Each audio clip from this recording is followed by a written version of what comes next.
Hey guys, welcome back to our channel, The Purpose Driven Homestead. Even though it's the start of spring, it is still cold outside, but lots of places are getting rid of their heaters for the season. We're going to talk to you a little bit today about why we think this is the best heater for the money and some modifications you can make if you can't find the right one. So stick around.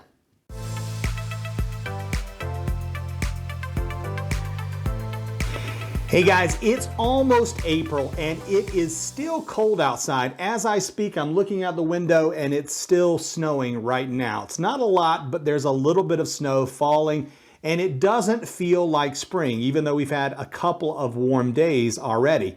Even though it's still cold, now is a great time to pick up one of these heaters. Now there's a whole lot of places, Walmart, Tractor Supply, lots of places are putting their heaters on sale right now, because to them, it's time to move to the spring season. They're ready to get their spring supplies out. So now is a great time to pick up one of these big buddy heaters for a discount compared to what you'd normally pay for it. Now, I will tell you that what you want to be looking for specifically is one that has a fan in it. Now, you can see here in this clip, this is when there's a fan built into the model.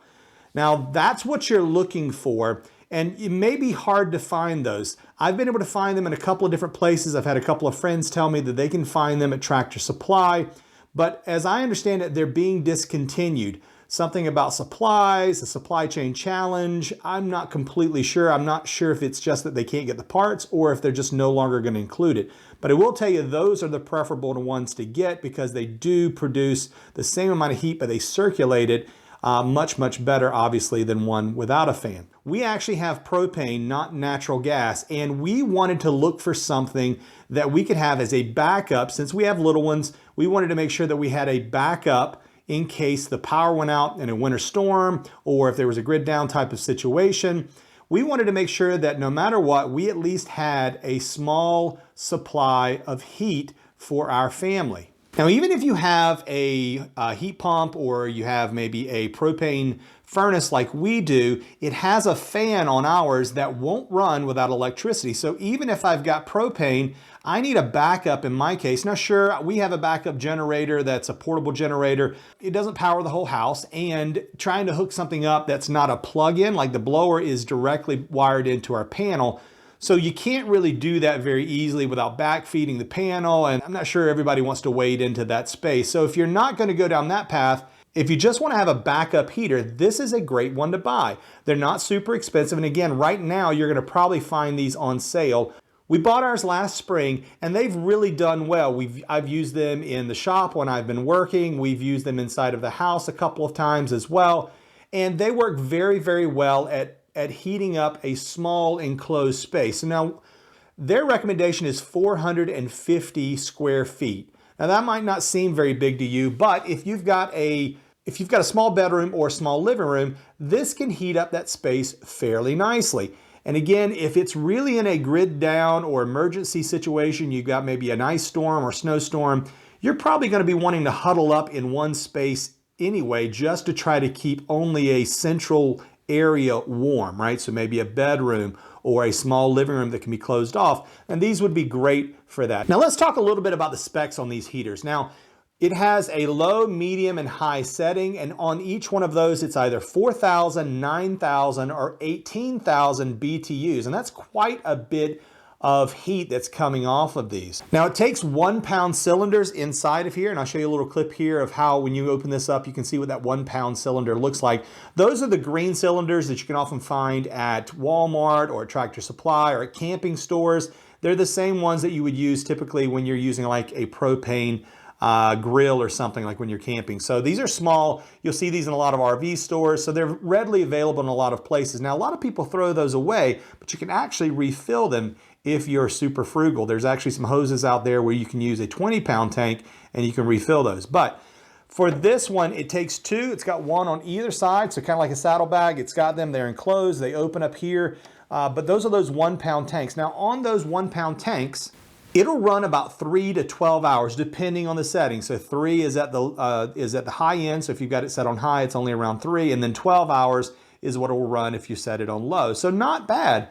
you can really get some decent amount of time. But if you go up to one of the grill size 20-pound cylinders for this, and there's a hose adapter, I'll link all of this in the description below. These heaters are all going to be linked in the description below, but there's a hose adapter that you can get for this. They sell them from Big Buddy, but you can get an aftermarket version that I'll link that. It's far cheaper than the Big Buddy version. But you can hook that up to a 20-pound tank, bring it inside. You can use that adapter to hook it up, and then you can actually run up to 220 hours of heat on the low setting from this Big Buddy. So that's actually really, really impressive to be able to kind of pull that off. So that'll get you through most of these types of situations. And if you have multiple tanks, so you can periodically turn it on and off. So you don't have to leave it on for that full 220 hours straight. You can heat and then let it cool a bit, then heat and let it cool a bit, and you can make it last even longer than that. The manufacturer actually says on the box that these are safe for indoor heating. Now, you want to keep this away from stuff. You don't necessarily want to put it on carpet, but it does have a low oxygen, not a carbon monoxide, but a low oxygen cutoff. Now, the idea would be if carbon monoxide builds up, then the oxygen level would drop and this would turn off as a result of that. So if you're going to be sleeping or something, you might want to just turn it off, maybe turn it back on when you want to have it heat back up. But you'll probably want to pay attention to that. But it does have an oxygen sensor built into the unit. Again, never tested that. I would encourage everyone to get a carbon monoxide meter as well. They run on batteries, so if you have one and your power's out, they can run on batteries as well during outages. I'd highly recommend getting a carbon monoxide monitor if you're going to be running one of these in the house, just as a safety precaution. Again, it doesn't need one according to the manufacturer, but I just like to be safe. The other thing it has is a tip-off shutoff. Now, I have tested that. I've accidentally bumped it, and if it tilts any at all, I've actually moved it while it's been on just to try to pick it up and readjust it very nearby, not walking down the street or anything. But I've actually tested these inadvertently when I've picked it up and tried to move it a few feet over to redirect it. And if you tilt this thing any at all from the perpendicular, it will turn itself off. And so that's a great safety feature that I think it has as well. So that's good in case someone bumps it, you have children, it will turn off. You might ask, why do I want to get one of these? A lot of people in our situation, like at our home, we don't have a wood fireplace. When the home was built, it was at a time where a lot of people didn't want wood fireplaces. It's a lot of hassle. So we don't have a wood fireplace built in. It's only a heat pump and then our propane furnace that heats the home. And so we really wanted something, since we have small children, to make sure that we could heat the house up. I also like this because it's portable heat. So when I'm out in the garage and I'm working on a project, I can have this thing set up close by. It keeps the chill off. It's not going to heat the whole garage, and you don't want to necessarily just burn this to burn this because it's an uninsulated garage. So we're not in a space where that heat's going to be retained very easily. So I do use it sparingly, but if I'm in the garage and I want to take the chill off a little bit, I will use this, and it does a great job. We would recommend that you get one with the fan built in. Again, I do think they're discontinuing those, but I'm going to show you here. This is what it looks like when there's a fan on board. Okay, I thought I'd show you real quickly what the fan sounds like when you turn it on. So you can see this thing's going pretty hard right now. It's set on medium, and this is the one with the switch here, you can see. I'm going to turn that on real quick.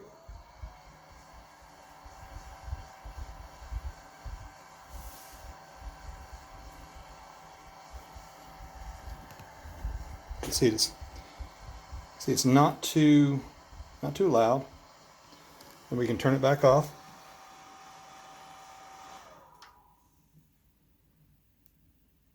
I'll do that again just so you can hear it.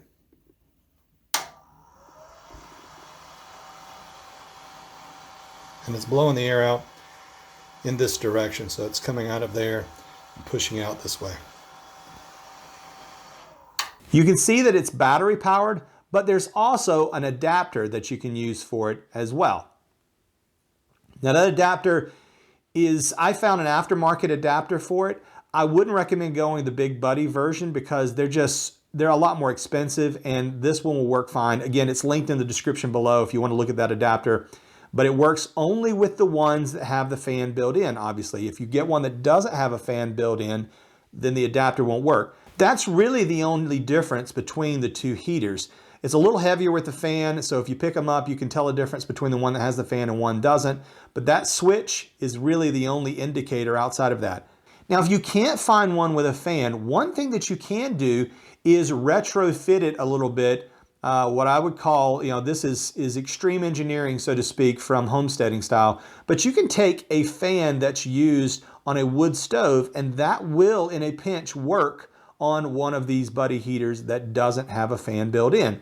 It's not optimal, but it will circulate the air. It gets hot. Those are induction fans and they will circulate the air. So I'm going to show you a little clip here of how this induction fan works when you put it on top. This is super simple engineering. It's just being sat up there on the top. I'm sure there's some ways that you can find to include if you need to put it on there more long term. You'd probably want to protect the bottom because there are some electronics that if it gets too hot and it overheats, it will mess with those electronics and will melt them. So you want to just be careful on using this too much. But in general, it will work in a pinch and it will circulate the air at zero cost because again, these run off the heat that you're already producing and not on any type of battery or electrical source.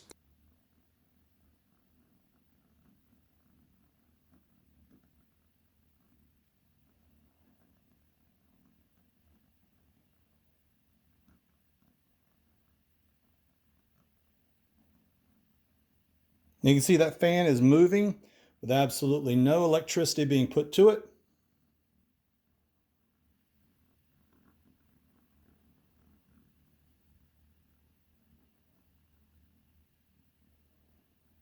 Base of it's at 160 degrees, 180 degrees, somewhere in that range. But you can see the front of it. It's blowing out hot air at about 150 degrees. So it's redirecting some of the airflow that would be normally going up, but it's also actively blowing. You can actually feel the heat coming off of it.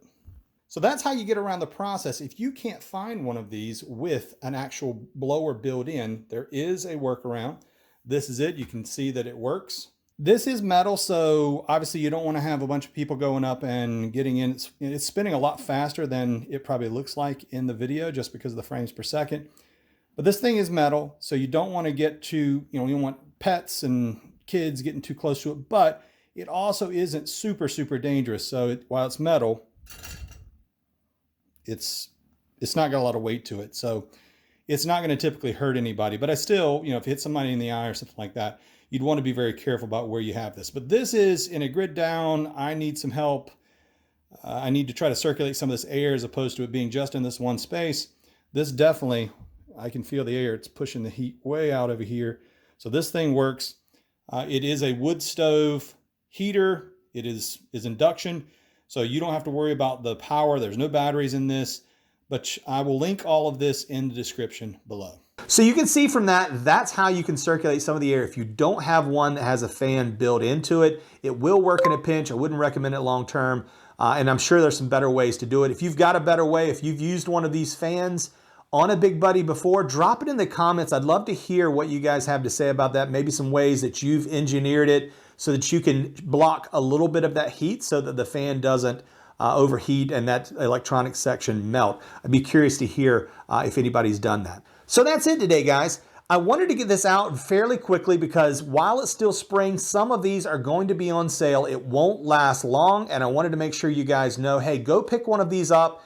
It's a great off-grid backup heat source. If there is a grid down type of situation and you're trying to get more prepared, this is also a great tool to have just in a pinch. Again, you got to have the propane, and I get it's not a long-term way to stay warm, but it will help you if you are in an emergency situation. They're not super expensive. They run between about $150 and $170. You can probably find them on sale closer to that $140, $150 range right now.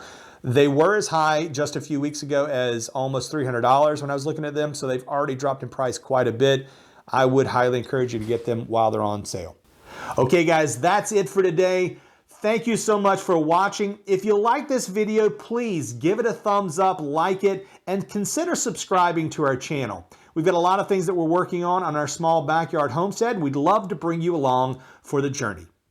In the meantime, check out some of these other videos that we have out, and we'll see you next time on the Purpose Driven Homestead.